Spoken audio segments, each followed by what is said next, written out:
আসসালামু আলাইকুম রহমতুল্লাহ। প্রিয় বন্ধুরা, আমরা সবাই জান্নাতে যেতে চাই, কিন্তু জান্নাতে যাওয়ার জন্য যা কিছু প্রয়োজন তা কি আমরা করছি? আল্লাহ তাআলা সন্তুষ্টি অর্জন করে জান্নাতে যাওয়ার অনেক পন্থা রয়েছে। আল্লাহ তাআলা জান্নাতে যাওয়ার পথটি আমাদের জন্য সহজ করে দিয়েছেন, কিন্তু দুনিয়াবি ব্যস্ততার মধ্যে ডুবে থেকে মাঝে মাঝে আমরা এই সহজ পথটিও ভুলে যাই। আমরা ভুলে যাই আমাদের আসল গন্তব্যের কথা।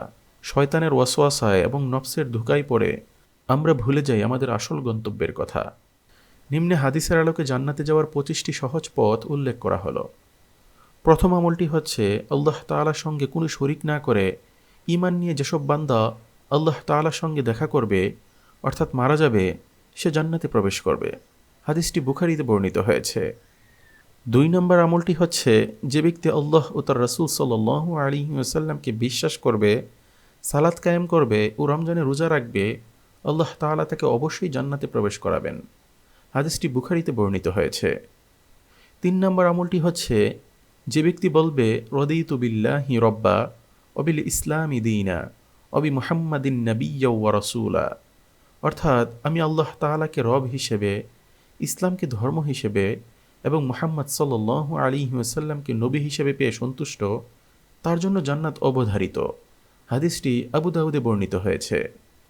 4 নম্বর আমলটি হচ্ছে যখন কোনো ব্যক্তি আল্লাহ তাআলার কাছে 3 বার জান্নাত চায়, অর্থাৎ আল্লাহুম্মা ইন্নী আসআলুকাল জান্নাতা, এই বাক্যটি 3 বার পরে তখন জান্নাত বলে, হে আল্লাহ, আপনি তাকে জান্নাত দিয়ে দিন। হাদিসটি তিরমিজিতে বর্ণিত হয়েছে। 5 নম্বর আমলটি হচ্ছে যে ব্যক্তি সর্বদা পড়বে সুবহানাল্লাহি ওয়া বিহামদিহি সুবহানাল্লাহিল আযীম, জান্নাতে তার জন্য একটি খেজুরের গাছ রোপণ করা হবে। হাদিসটি তিরমিজিতে বর্ণিত হয়েছে। 6 নম্বর আমলটি হচ্ছে আল্লাহ তাআলার 99টি সুন্দর সুন্দর নাম রয়েছে। যে ব্যক্তি এই নামগুলোই পরিপূর্ণ বিশ্বাস স্থাপন করবে এবং তদনুযায়ী আমল করবে, সে জান্নাতে প্রবেশ করবে। হাদিসটি বুখারীতে বর্ণিত হয়েছে। 7 নম্বর আমলটি হচ্ছে সত্যবাদিতা মানুষকে তাকওয়ার পথে পরিচালিত করে, আর তাকওয়া জান্নাতের পথে পরিচালিত করে। তাকওয়া হচ্ছে আল্লাহ তাআলার ভয়। আল্লাহ তাআলাকে ভয় করে যে ব্যক্তি তার জীবনকে পরিচালনা করবে, তার জন্য জান্নাত অবধারিত। হাদিসটি বুখারীতে বর্ণিত হয়েছে। 8 নম্বর আমলটি হচ্ছে যে ব্যক্তি আল্লাহ তাআলার সন্তুষ্টির জন্য একটি মসজিদ নির্মাণ করল, আল্লাহ তাআলা তার জন্য জান্নাতে এরকম একটি বাড়ি নির্মাণ করবেন। হাদিসটি বুখারীতে বর্ণিত হয়েছে। 9 নম্বর আমলটি হচ্ছে যে ব্যক্তি আন্তরিকভাবে মুয়াজ্জিনের আজানের উত্তর দেয়, সে জান্নাতে প্রবেশ করবে। অর্থাৎ আজান দেওয়ার সময় অহেতুক কথা না বলে আজানের সাথে সাথে তার জবাব দেয়া এবং আজান শেষে দোয়া পাঠ করা। হাদিসটি নাসাইতে বর্ণিত হয়েছে। 10 নম্বর আমলটি হচ্ছে যে ব্যক্তি 12 বছর যাবৎ আজান দেওয়ার কাজে নিয়োজিত থাকবে, জান্নাত তার জন্য অবধারিত হয়ে যায়। হাদিসটি ইবনে মাজাতে বর্ণিত হয়েছে। 11 নম্বর আমলটি হচ্ছে যে ব্যক্তি 2 ঠান্ডা নামাজ অর্থাৎ ফজর ও আসর নিয়মিত আদায় করবে, সে জান্নাতে প্রবেশ করবে। হাদিসটি বুখারীতে বর্ণিত হয়েছে। 12 নম্বর আমলটি হচ্ছে যে ব্যক্তি জামাতে সালাত আদায়ের জন্য সকাল সন্ধ্যা নিয়মিত মসজিদে যাবে, আল্লাহ তাআলা তার জন্য জান্নাতে একটি সম্মানজনক স্থান নির্ধারণ করবেন, যেখানে তার জন্য থাকবে উত্তম মেহমানদারির ব্যবস্থা। হাদিসটি বুখারীতে বর্ণিত হয়েছে। 13 নম্বর আমলটি হচ্ছে যে উত্তম রূপে উজু করল, অতঃপর খুজু এবং খুশুর সঙ্গে 2 রাকাত তাহিয়াতুল উজুর নামাজ আদায় করল, জান্নাত তার জন্য আবশ্যক হয়ে যায়। হাদিসটি আবু দাউদে বর্ণিত হয়েছে। 14 নম্বর আমলটি হচ্ছে যে ব্যক্তি দিনে এবং রাতে 12 রাকাত নফল সালাত আদায় করবে, জান্নাতে তার জন্য একটি বাড়ি নির্মাণ করা হবে। হাদিসটি নাসাইতে বর্ণিত হয়েছে। 15 নম্বর আমলটি হচ্ছে যে ব্যক্তি দ্বীনি জ্ঞান অন্বেষণে বের হলো, আল্লাহ তাআলা তার জন্য জান্নাতের পথকে সহজ করে দেবেন। হাদিসটি তিরমিজিতে বর্ণিত হয়েছে। 16 নম্বর আমলটি হচ্ছে রাসূলুল্লাহ সাল্লাল্লাহু আলাইহি ওয়াসাল্লাম বলেন, আমি দেখলাম এক ব্যক্তি রাস্তায় পড়ে থাকা একটি গাছকে অপসারণের জন্য জান্নাতে আনন্দে ঘুরে বেড়াচ্ছে। যে গাছটি রাস্তায় পড়ে থাকার কারণে মানুষের চলাচলের কষ্ট হচ্ছিল। হাদিসটি মুসলিম শরীফে বর্ণিত হয়েছে।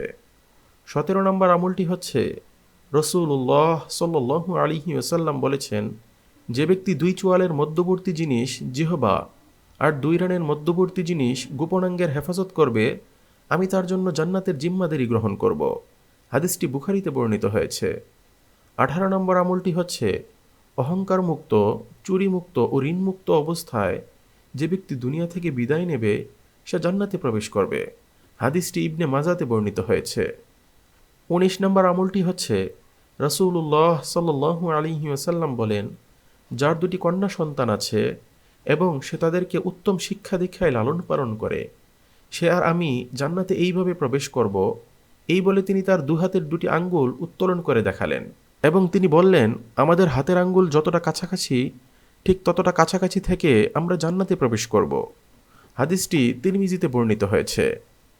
20 নম্বর আমলটি হচ্ছে যে ব্যক্তি আল্লাহ তাআলাকে সন্তুষ্ট করার উদ্দেশ্যে কোনো অসুস্থ ব্যক্তিকে দেখতে যায়, একজন ফেরেশতা ঘোষণা করতে থাকে, তুমি আনন্দিত হও, তোমার পদক্ষেপ বরকতময় হোক এবং জান্নাতে তোমার জন্য একটি সম্মানজনক স্থান দেয়া হোক। হাদিসটি তিরমিজিতে বর্ণিত হয়েছে। 21 নম্বর আমলটি হচ্ছে যে মুমিন আল্লাহ তাআলার রাস্তায় জিহাদে বের হয়, আল্লাহ তাআলা তাকে জান্নাতে প্রবেশ করাবেন। হাদিসটি বুখারীতে বর্ণিত হয়েছে। 22 নম্বর আমলটি হচ্ছে রাসূলুল্লাহ সাল্লাল্লাহু আলাইহি ওয়াসাল্লাম বলেন, তোমরা সালামের প্রসার ঘটাও, ক্ষুধার্তকে খাওয়াও, রাতের বেলায় মানুষের ঘুমন্ত থাকা অবস্থায় সালাতে দাঁড়িয়ে যাও, তাহলে তোমরা নিরাপদে জান্নাতে প্রবেশ করতে পারবে। হাদিসটি ইবনে মাজাতে বর্ণিত হয়েছে।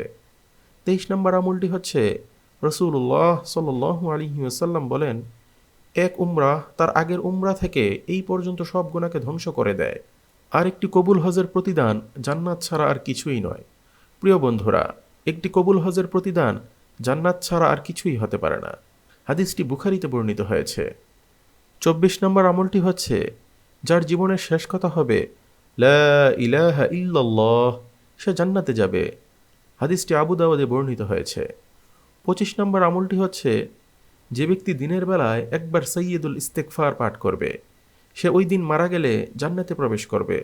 আর যে ব্যক্তি রাতের বেলায় একবার সাইয়্যিদুল ইস্তেগফার পাঠ করবে, সে ওই রাতে মারা গেলে জান্নাতে প্রবেশ করবে। হাদিসটি তিরমিজিতে বর্ণিত হয়েছে। সাইয়্যিদুল ইস্তেগফার হচ্ছে আল্লাহুম্মা আনতা রাব্বি লা ইলাহা ইল্লা আনত খালাকতানি ওয়া আনা আবদুকা ওয়া আনা আলা আহদিকা ওয়া ওয়া'দিকা মাস্তাতা'তু আউযু বিকা মিন শাররি মা সানা'তু আবুউ লাকা বিনি'মাতিকা আলাইয়া ওয়া আবুউ লাকা বিযামবি ফাগফিরলি ফাইন্নাহু লা ইয়াগফিরুয যুনুবা ইল্লা আনত। তবে প্রিয় বন্ধুরা, মনে রাখতে হবে কোরআন সুন্নায় বর্ণিত জান্নাতে যাওয়ার যেই পথই অবলম্বন করা হোক না কেন, সব কিছুর মূলে কিন্তু রয়েছে তাকওয়া কিংবা আল্লাহর ভয়। তাকওয়া ছাড়া কোনো ভালো কাজেরই মূল্য নেই। তাই প্রত্যেক মুমিন বা ঈমানদার ব্যক্তির মনে আল্লাহর ভয় অথবা তাকওয়া লালন করা উচিত।